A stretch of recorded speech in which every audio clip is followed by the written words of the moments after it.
This is Optimal Living Daily, episode 1897, Some Thoughts on Social Media by Randi Kay of naturallyrandikay.com, and I'm Justin Malik. Hope you're having a great Friday if you're listening in real time, and welcome back to Optimal Living Daily, or the OLD podcast, where I read to you from some of the best blogs I can find and get permission from, mostly covering personal development and minimalism on this show. For now, let's get right to it and start optimizing your life. Some Thoughts on Social Media by Randi Kay of naturallyrandikay.com. I recently had breakfast with a wonderful woman in town who told me that she's not on social media at all. No Facebook page, no Twitter account, nothing. When hearing this, my initial reaction surprised me. It was not shock, but envy. I was envious of her freedom, or what seemed like freedom to me. No precious time wasted on mindless scrolling, no caring about what you were missing out on, no pressure to curate a beautiful feed that encapsulates a certain vibe, no bombardment of notifications. What a life.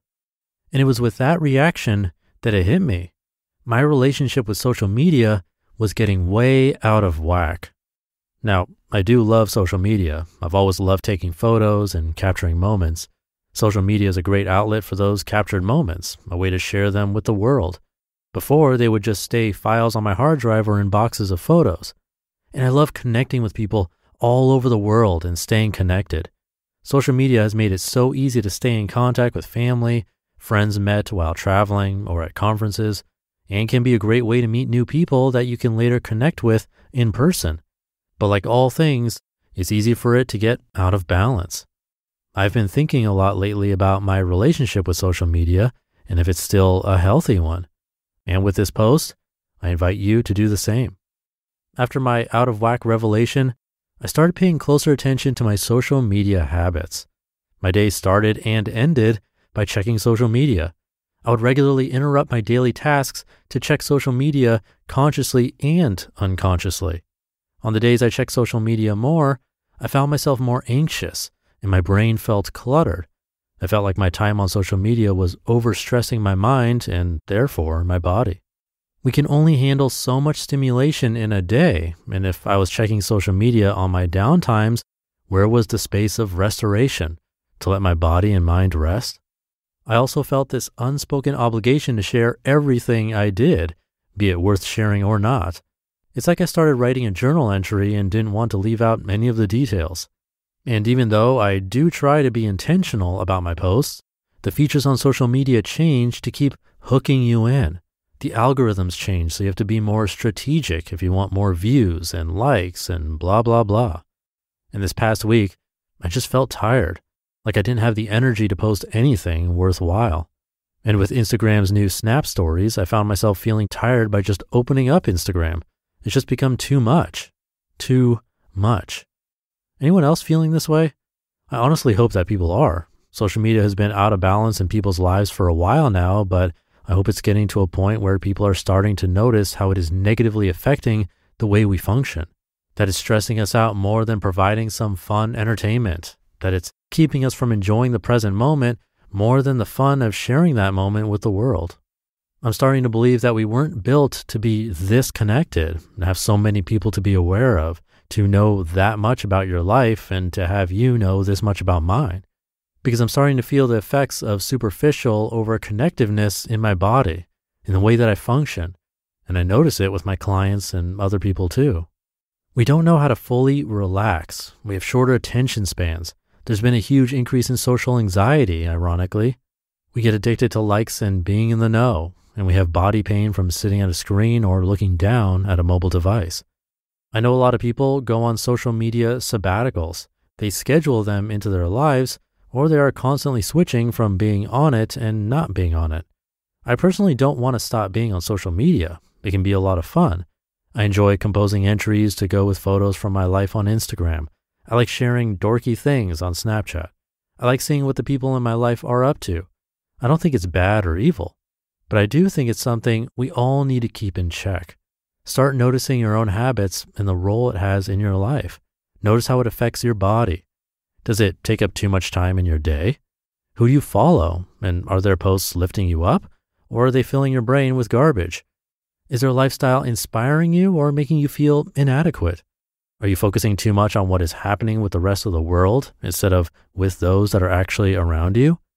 Why do you share what you share? Are you trying to authentically connect? Are you sharing things of value? Or are you trying to prove something about yourself to the world? Push a belief onto someone? Are you creating barriers instead of connection with what you post?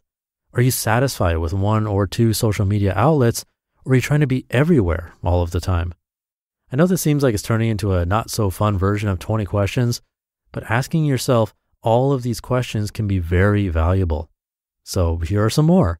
What really do you want to be filling your time with? What else could you accomplish with that time? What deeper connection could you be forming with someone in person or over the phone? What deeper connection could we be forming with ourselves? How much more could you enjoy an adventure or an event if you weren't living it through a screen? You just listened to the post titled, Some Thoughts on Social Media by Randi Kay of naturallyrandikay.com. And now if you're like me, you're missing your workout routine and your favorite fitness instructors. There are at-home alternatives, but they're just not the same.